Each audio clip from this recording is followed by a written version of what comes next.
So this meme doesn't kind of make you regret, being a professional philosopher or an academic? Not at all. I mean, I'm just appalled. He must have an inadequate high school education.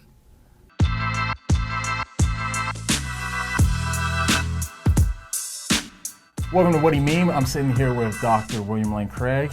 Dr. William Lane Craig is one of the most popular, if not probably the most popular Christian apologist in the world, who also is a philosopher and a theologian. And today we're going to be looking at some really popular anti-Christian memes online and getting Dr. Craig's response. So let's go ahead and start with this first one. This one says, Jesus, Santa Claus for grown-ups. Oh.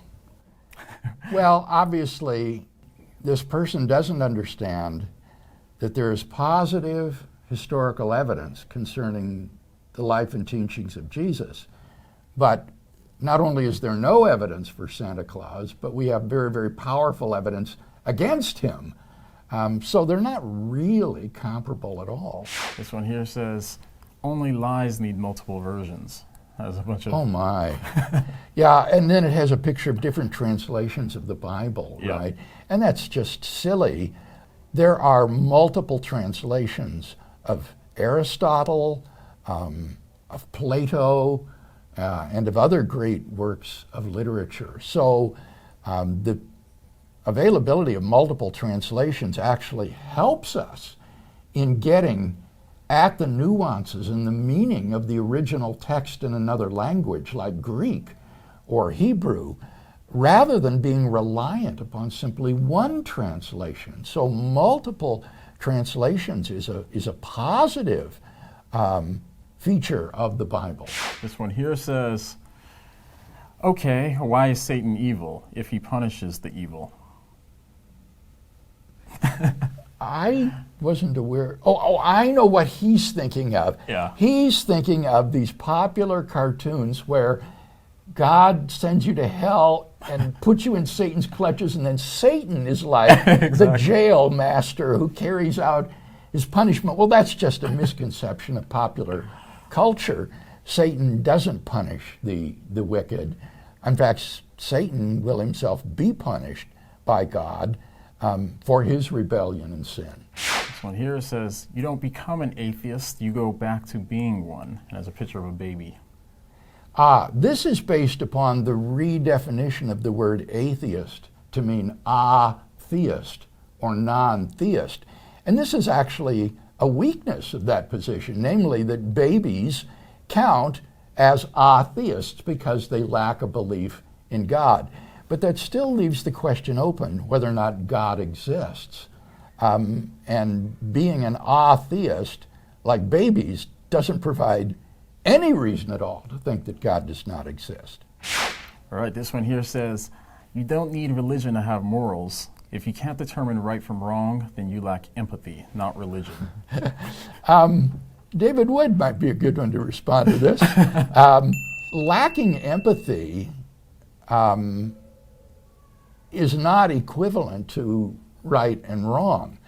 The question is, can you have objective moral duties and values apart from them being supernaturally grounded in God? Whereas empathy is merely a psychological attribute that some people, like psychopaths, do not have.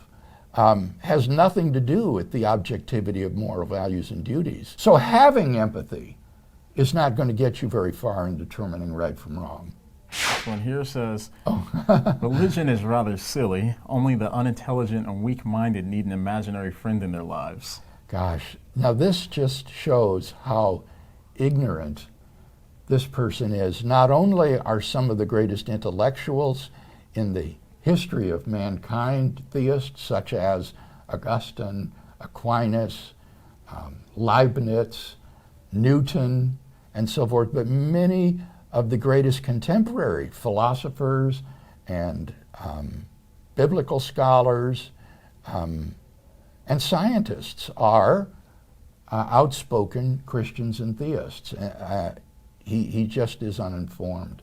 So this meme doesn't kind of make you regret, being a professional philosopher or an academic? Not at all. I mean, I'm just appalled at the ignorance that this kind of meme would represent of the many great Christian intellectuals down through history and in our own day and age. How can they be so overlooked by someone like this? He must have an inadequate high school education.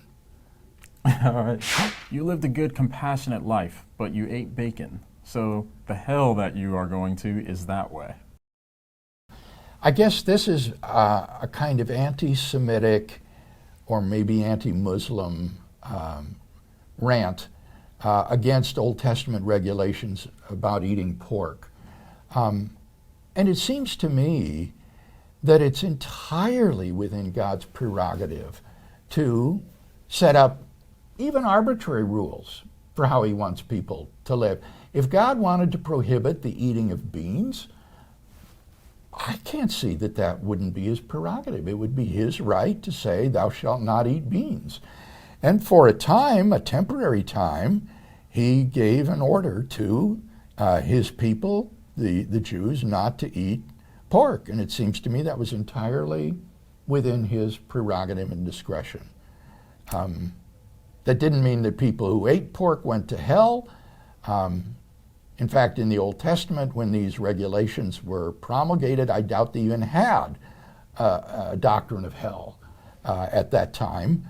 But there was plenty of provision for the forgiveness of sins in ancient Judaism, that God had given to the people a system of Levitical sacrifice. Everyone knew you never managed to fulfill the law completely to the letter. And so there was available forgiveness and cleansing from sin through the Levitical sacrifices that God had given to the people.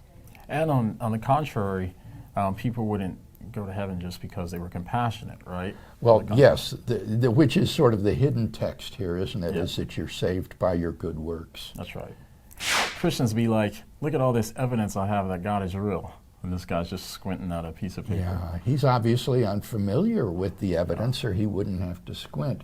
He needs to open his eyes and look up, and he will see the evidence is staring him in the face. Prove to me that God doesn't exist, and then I'm proposing it saying, how about prove to me the invisible pink unicorn doesn't exist, and I'll use your method.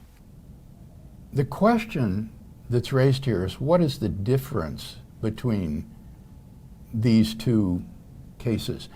I think there's very powerful evidence that God does exist. So if the atheist asserts God doesn't exist, he needs not only to refute that evidence, but to give me some positive justification for why he thinks God does not exist. This is a credible hypothesis. With regard to invisible pink unicorns, there's absolutely no evidence that such a thing exists. Moreover, I think in a sense we have good evidence that it doesn't exist. Namely, this is something that this meme just invented. He made it up. And as a pure product of his imagination, I have grounds for thinking there are no such things. But it seems to me that therefore that the difference between God and invisible pink unicorns is quite pronounced, and would require you to have substantial evidence against God's existence, whereas you wouldn't need substantial evidence against the existence of invisible pink unicorns. It's enough to say this is just something that is make-believe. If you could reason with religious people, there would be no religious people. What do you say? Well, I guess I would invite this person to reason with me.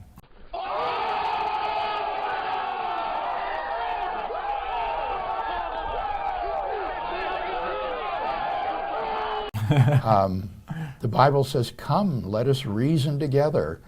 And so if this is an invitation to engage in reasonable dialogue, I am all for it and ready to engage if he is. Absolutely. Well, thank you, Dr. Craig, for your time evaluating these memes, and appreciate it. Oh yeah, actually, before we go, the next time that an atheist says, if you could reason with religious people, there'd be no religious people, what are you going to say? What do you meme?